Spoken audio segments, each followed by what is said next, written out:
Daf Tzadik Hei, on est à la 1, 2, 3, 4, 5, 6, 7e ligne. Hein. Tanya.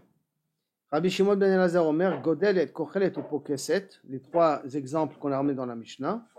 Le Atzma Petura, si elle le fait pour elle, elle est Petura. Le Chaverta Chayevet. Et si elle le fait à son ami, à ce moment-là, elle est Chayevet. Le Chenaya Rabbi Shimon ben Elazar Omer, Mishum Rabbi Eliezer, Isha, Lotadir Serak Alpanea, une femme.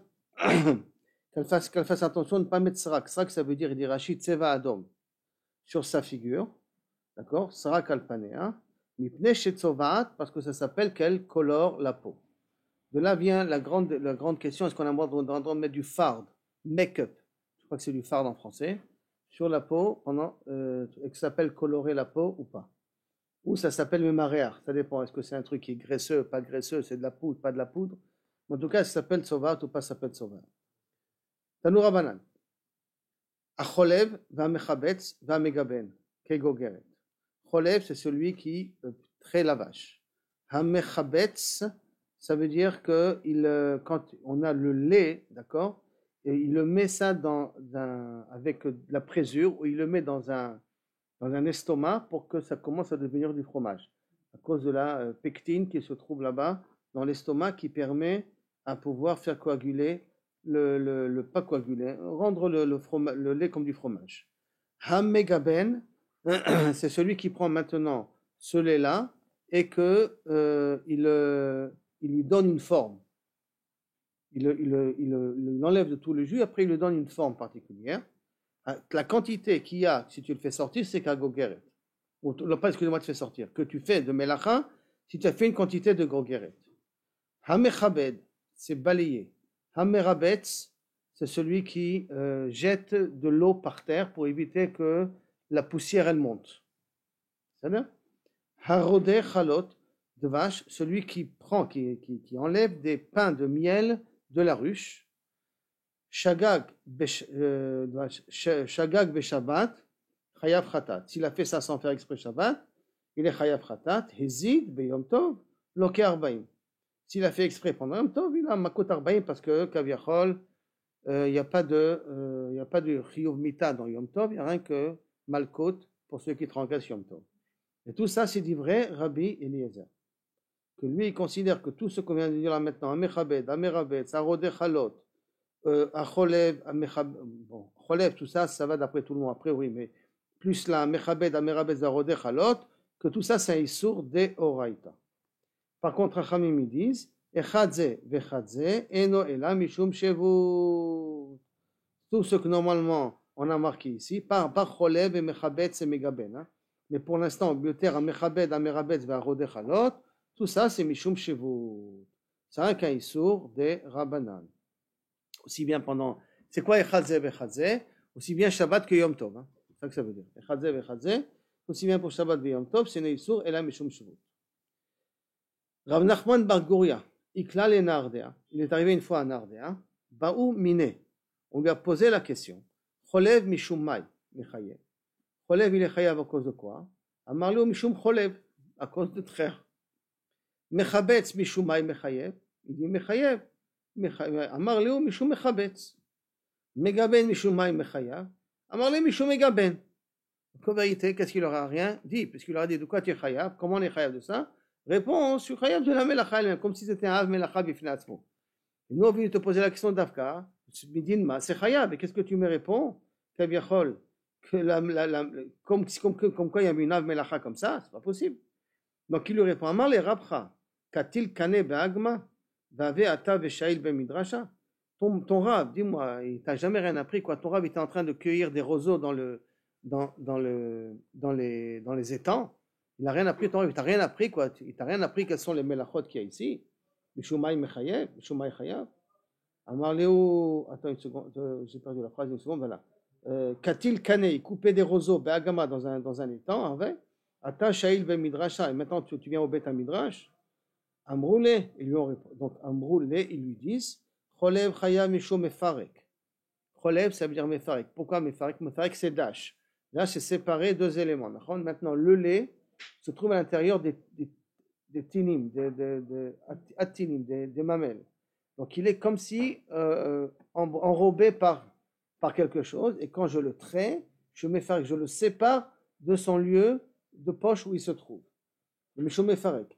Mechabetz chayav mishum borer.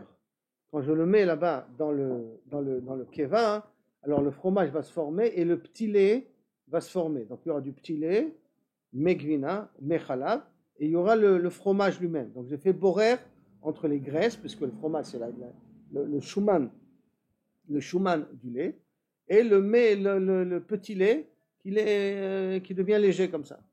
Et donc tu as ouvert mishum borer. Megaben, par contre, quand tu mets du ça, tu asperges avec de l'eau pour éviter que la poussière elle monte. Chayav mishum bonnet. Non, excusez-moi, Megaben, je confondais avec la suite. Megaben, c'est quand tu prends ça et tu en fais après un morceau, un carré de fromage, t'es chayav mishum bonnet.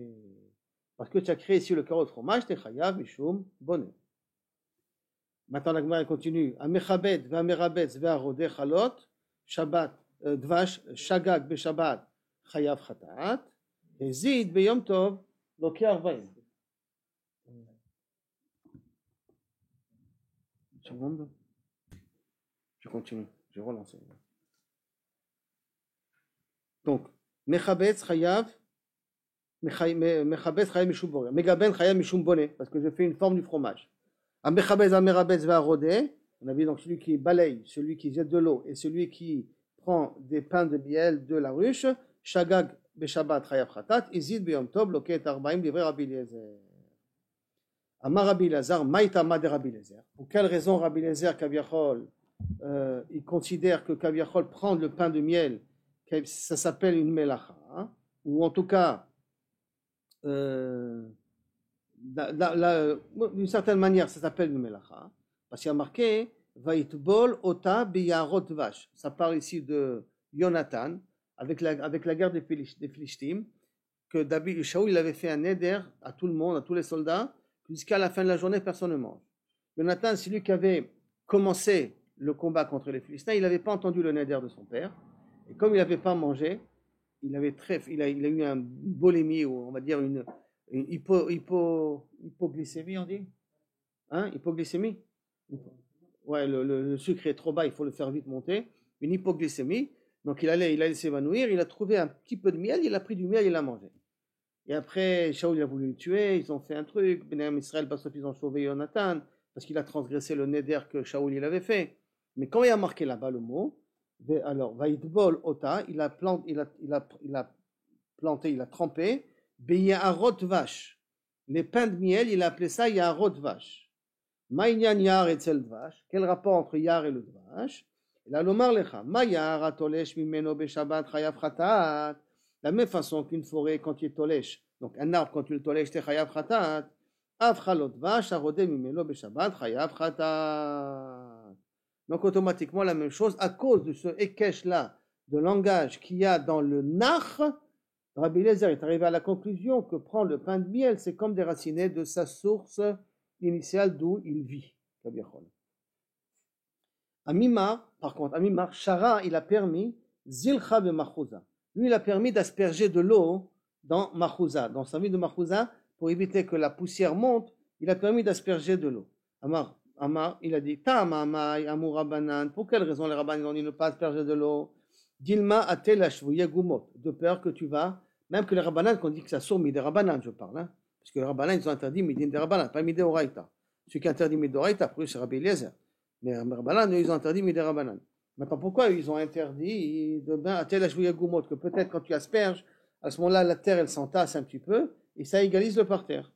Achalika gumot. Chez nous, il n'y a pas de gumot, parce que la machouza, c'était carrelagé avec des pierres. Comme c'était carrelagé avec des pierres, donc aspergé avec un petit peu d'eau pour éviter que la poussière elle monte, il n'y a pas un problème ici de mashve gumot.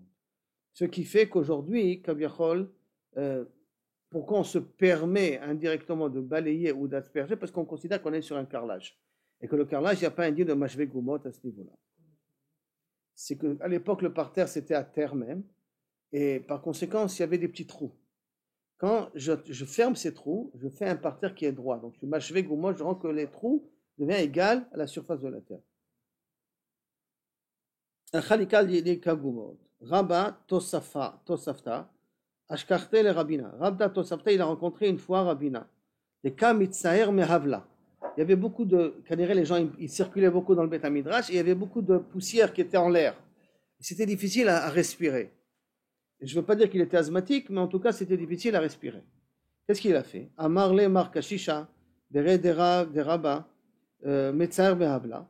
Il y en a qui disent c'était pas Rabba Tosfa'a, et là c'était Marc Ashisha, le fils de Rabba, qui a vu Ravashi, des cas Metzaer Be'avla, donc deux histoires, peut-être c'est effectivement deux histoires en parallèle où on se trompe sur les personnes en question.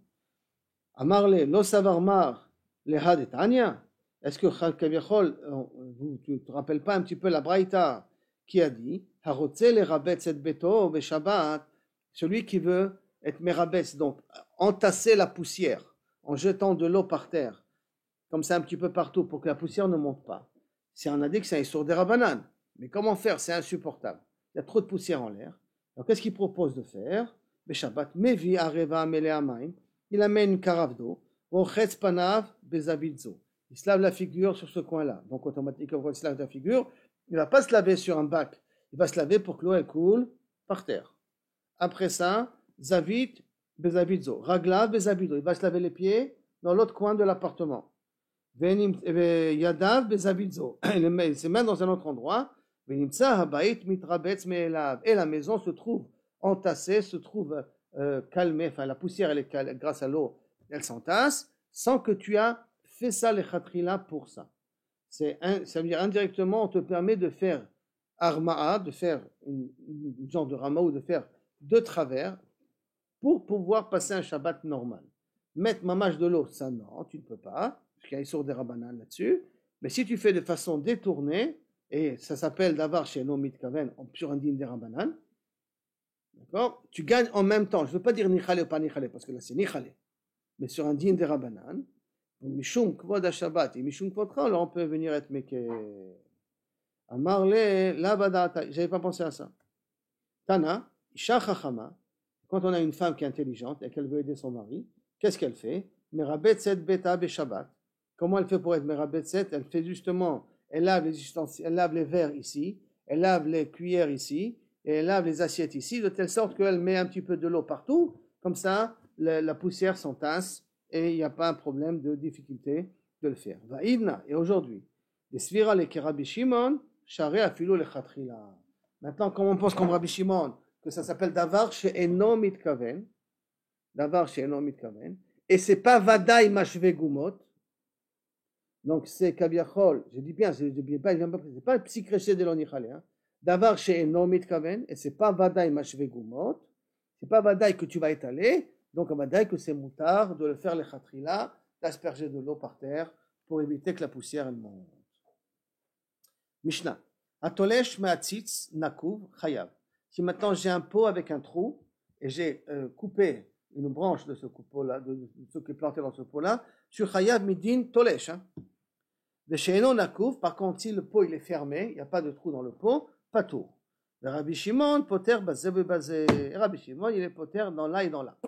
De quoi veut dire poter dans là et là, on ne sait pas encore. La Gemara va essayer de nous expliquer. En tout cas, mashma ki ou poter Shabbat et nakouv, pas nakouv, les deux, il les met au même pied d'estrade. C'est ça que ça veut dire a priori. Hein. Tu tiens un pot de fleurs, d'accord, avec le pot, il a un trou, en bas ou sur les côtés. C'est la même chose pour l'instant, au niveau des racines. Que ce soit en bas ou sur les côtés, c'est la même chose. Et tu prends une pétale, tu prends une fleur de là-bas, tu prends un piment de là-bas. À ce moment-là, si c'est pendant Shabbat, si on parle de Shabbat ici, d'accord, tu es chayav midin tolesh. D'accord? Et si le pot il est fermé, donc il n'y a pas de trou en bas, alors à ce moment-là, c'est pas tout. C'est assaut, mais pas tout. C'est pas sur de Horaïta. Et pour Rabbi Shimon, zé bezé, bezé pater, bezé ve bazé. Donc ramele Abaye le Rava. Abaye Kabiachol, il a objecté à Rava deux braïtot qui se contredisent. Ou en tout cas notre Mishnah avec la braïta. V'amar. V'amar le Rabbi Chia bar Rabba le Rav Natan. Et Rabbi Chia, il a dit à Rav. De Rav, les Rav. Bar Rav, les Rav, il a dit à Rav. Donc Rabbi Chia, le fils de Rav, il a dit à Rav. Donc c'est son petit-fils. Kaviachol. Nan, il y a marqué Rabbi Shimon poter, bazé ou bazé. Donc s'il y a marqué dans la Mishnah que Rabbi Shimon il est poter, bazé ou bazé, c'est qu'il les met au même niveau. Alma, nakouv le Rabbi Shimon, que she'eno nakouv mashvele. Donc un pot creux qu'avec un trou pour Rabbi Shimon égale à un pot qui n'a pas de trou, puisqu'il a dit, il les a mis au même piédestal. C'est-à-dire qu'il n'y a pas de différence si le pot il a un trou ou si le pot il n'a pas de trou. On est d'accord, pour Rabbi Shimon. Si on dit que Rabbi Shimon poter zev et basé, ça veut dire aussi bien un pot avec un trou qu'un pot sans trou, c'est la même chose. Et pourtant j'objecte, Rabbi Shimon Omer, en ben nakoub le sheino nakoub. La différence qu'il y a entre un pot avec un trou et avec un pot sans trou, et là l'archir zraim, que pour permettre kaviachol les zraim. La différence entre les deux, c'est pour permettre les zraim. C'est-à-dire que si maintenant j'ai un pot avec un trou, alors à ce moment-là, je considère que le pot il est rattaché à la terre, et dès que le pot il est rattaché à la terre, à ce moment-là, le pot n'est plus Mekabel Touma. Suivant le cas qu'on a dit que tout ce qui est rattaché à la terre n'est pas Mekabel Touma. D'accord? Donc, et là, l'archir zraim bilva. Donc, qu'est-ce que je vois d'ici? Qu'il y a une différence, qu'il y a kaviachol entre la seule chose, en ben nakoub et shenon nakoub. Donc, il y a une différence quelque part entre les pots qui ont un trou et les pots qui n'ont pas un trou. Amar le chol mile Rabbi Shimon ketalush mashvele. Veshani le inyan tum'a. Maintenant, habituellement, Rabbi Shimon, un pot avec un trou, il le considère toujours ketalush. Il le considère comme si kaviachol, c'est pas rattaché à la terre. Et donc, si c'est pas rattaché à la terre, ça veut dire que si je coupe une partie de cet arbre-là, de ce fruit, de la plante qui se trouve sur le pot, je ne suis pas allé vers les sur Shabbat. Qu'il ait un trou, qu'il n'ait pas de trou, pour l'instant, la Gemara dit Rabbi Shimon ketalush mashve. Je le considère comme s'il était déraciné. Le shani, rien que pour le din de Tum'a, s'il a un trou, je le considère comme rattaché à la terre. Rien que pour un din de Tum'a. Le shani, il est inyan Tum'a, parce que la Torah rifta te'ara etzel zraim. La Torah, elle a inclus la Tara, donc elle a inclus les cas pour le problème des zraim, pour le problème de ceux qui sont rattachés à la terre. Comment ça? Shenema, al-kol zera zarua asher izara. Pourquoi tu dis Akol, Zera, Zarua, Sherizara?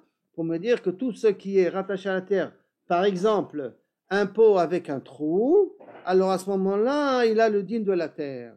Comme il a le din de la terre, donc à ce moment-là, il est plus Mekabel Touma à ce moment-là.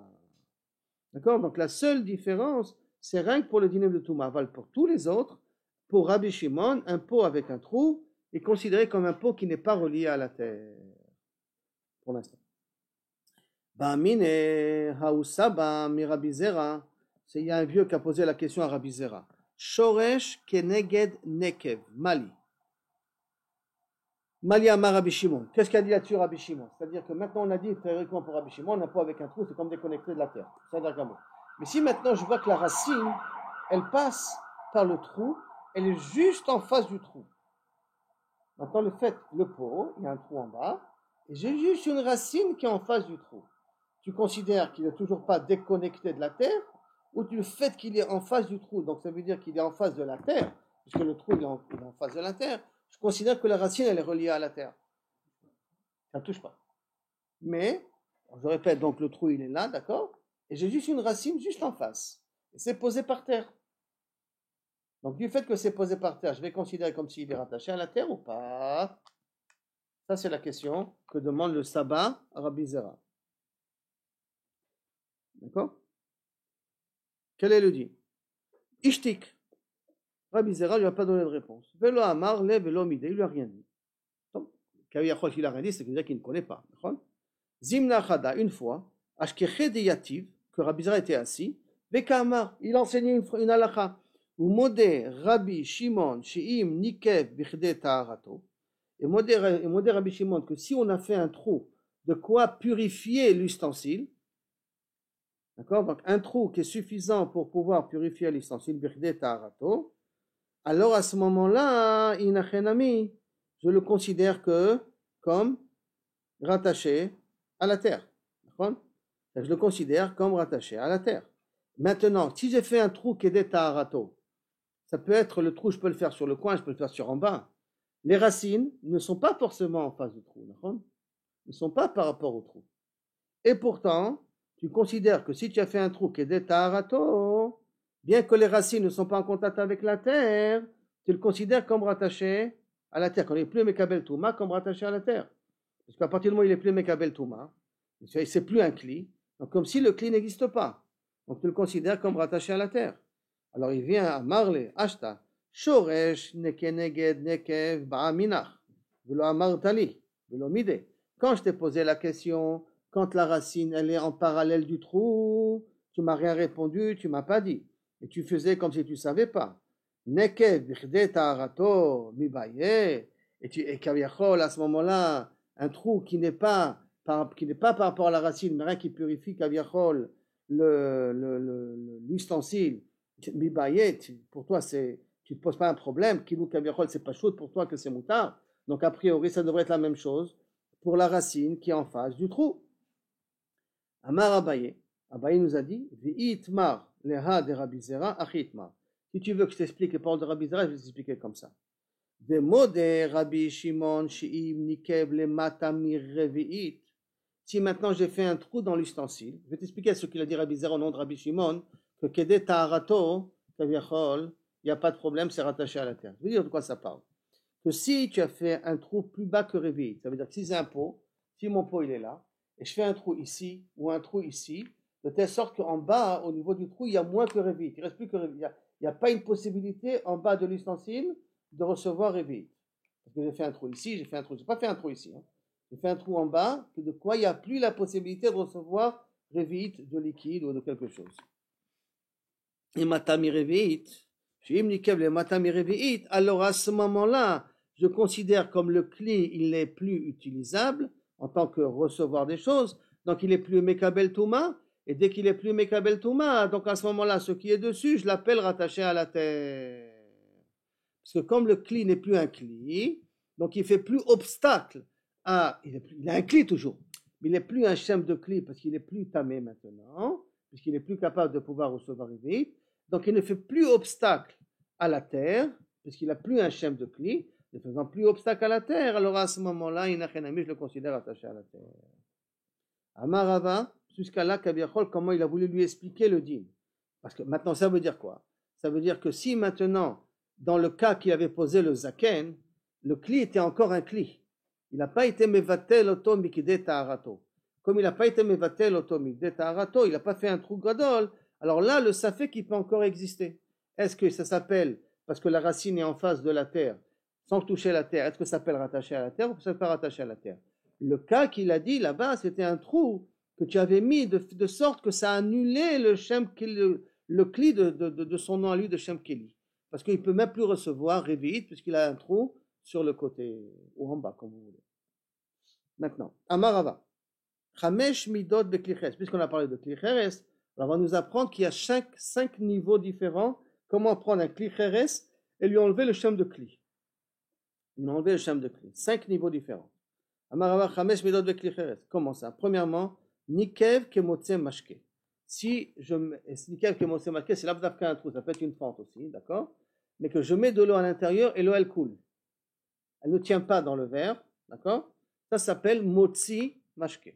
Premier niveau, où kaviachol, le kli, il descend, il perd un petit peu de son shem de kli. Par conséquent, Nikev kemotzi mashke, s'il y a un trou de quoi kaviachol faire sortir de l'eau, tahor miletame gistra. Gistra, ça veut dire c'est un ustensile qui est déjà cassé, mais qu'on l'utilise parce qu'il a encore un fond, au cas s'il y a des fuites à la maison. Il y a un endroit qui a des fuites, je mets cette gistra-là pour recevoir les fuites. C'est un objet cassé. Imaginez-vous que ce verre-là, le haut il est cassé, il reste encore le bas qui est entier. Et donc comme il reste le bas qui est entier, il a un shem qui s'appelle gistra.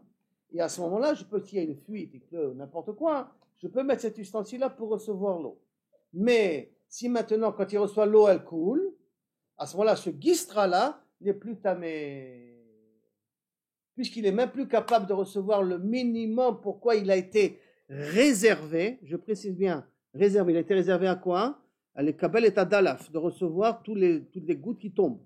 Or, il n'est plus capable de recevoir les gouttes qui tombent parce que s'il y a de l'eau qui tombe à l'intérieur, l'eau elle part. Alors à ce moment-là, ce cli-là, il a été réservé à ça, il est plus tamé.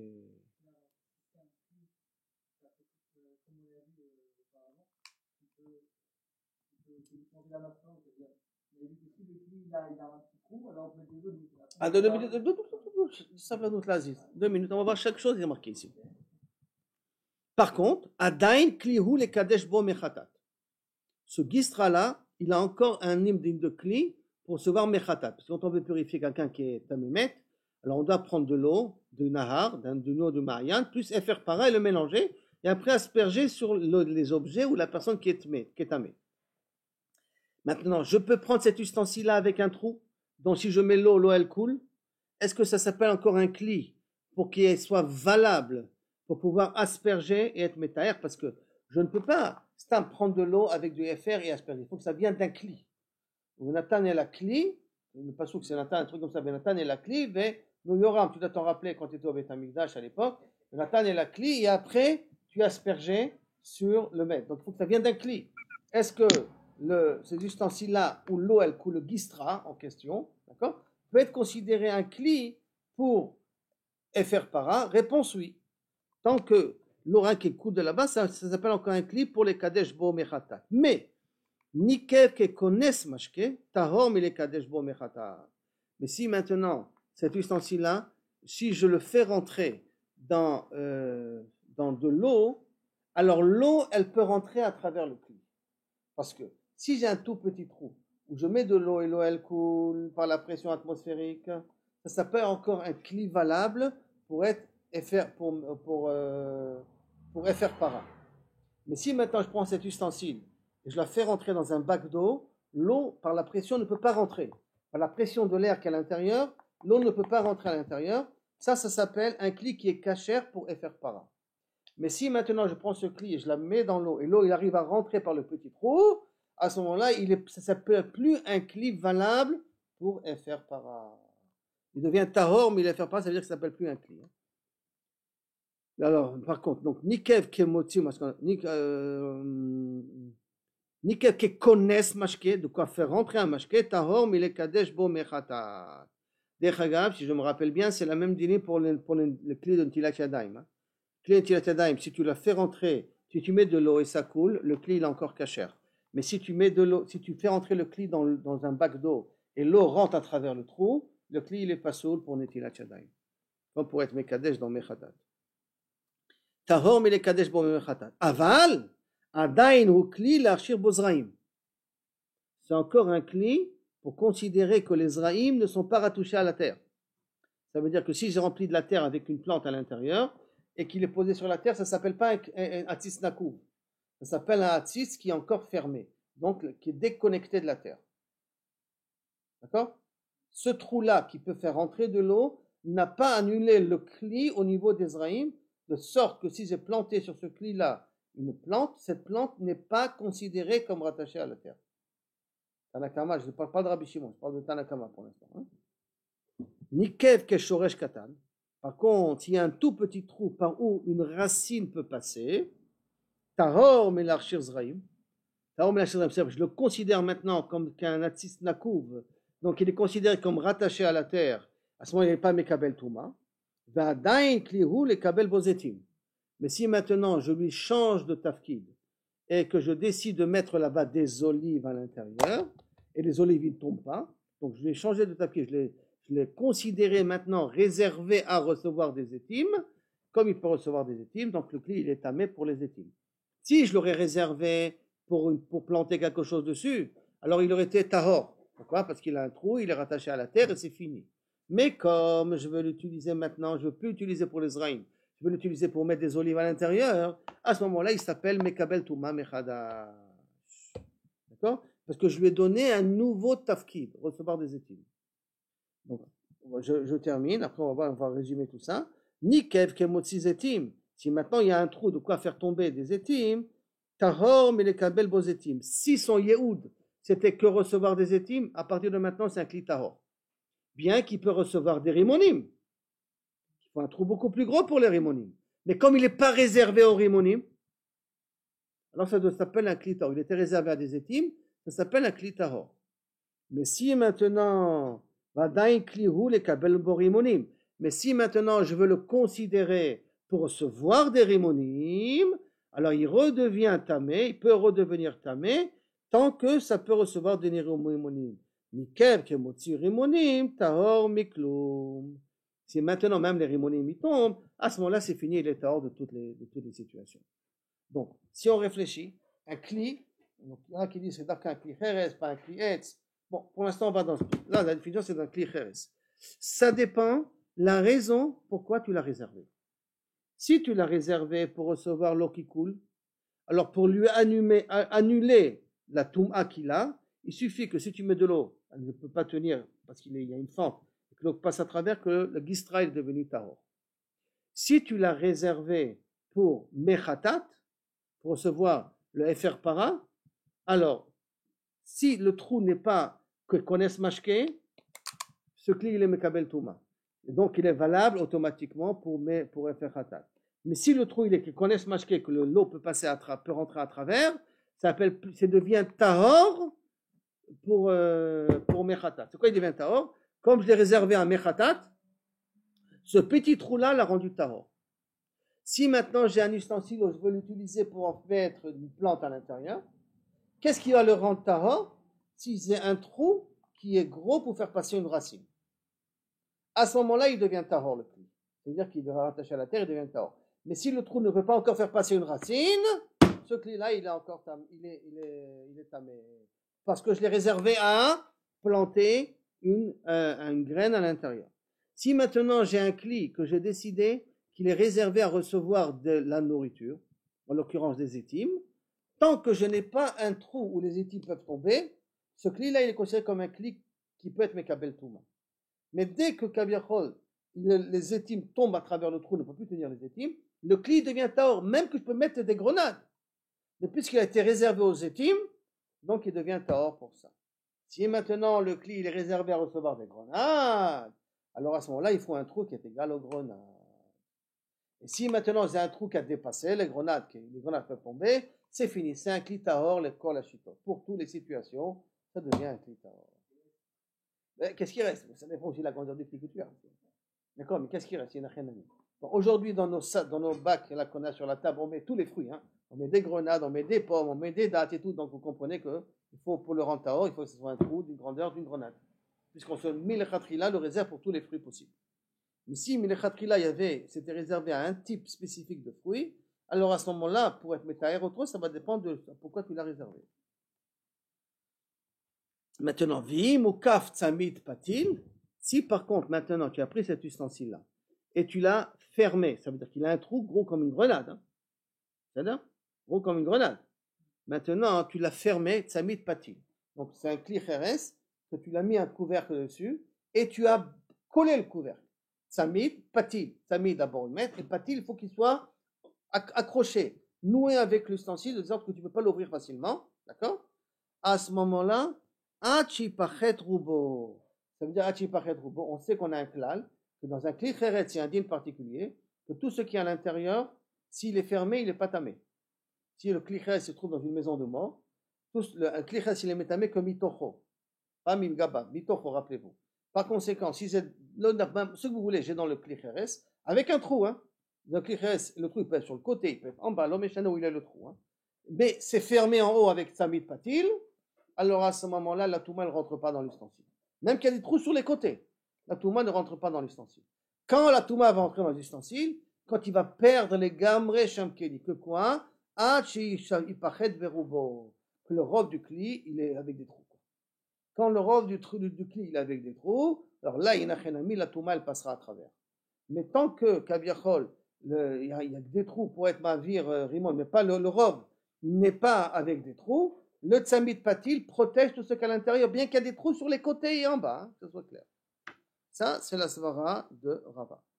Amar Ravasi, Shamati, tu sais que j'ai entendu une fois, que Kli Cheres, Shiuro Kemotzi Rimon. Que Kli Cheres, la mesure qu'il faut pour Kaviachol qui devient plus tamé, c'est Kemotzi Rimon. Amar le Rava, Shema lo Shamata, Ela Bemukaf Patil, Tzamid Patil. Peut-être ce que tu as entendu, c'est Dafka pour te dire que Kaviachol, il est Kemotzi Rimon, qui veut dire quoi? Shiuro, que Kemotzi Rimon, et que la Touma ne rentre pas dans un cas qu'il est Tzamid Patil, dans un cas qu'il est fermé comme il faut. Minastam, c'est comme ça que tu as entendu. Vous savez, la Gemara, elle dit, Rabba ou de Amar, Moukab Tamid Pati Lachi Pachet Roubo, je comprends pas. Et pourtant, comment il a pu lui dire ça, Rava, Kanire, que ce que tu as entendu, Kemotzi Rimon, tu aurais Kemotzi Rimon, c'est que tu as entendu que d'Afkan, quand tu es Moukab Tamid Patil, Kemotzi Rimon, à ce moment-là, la Touma, elle peut rentrer à l'intérieur. C'est pas possible que Rabba ait dit une chose pareille. Pourtant, Rabba, il a dit que Moukab Tamid Patil, Lachi Pachet Roubo. Pour lui, quand est-ce la Touma, elle rentre à l'intérieur? Que lorsque l'ustensile se casse entièrement.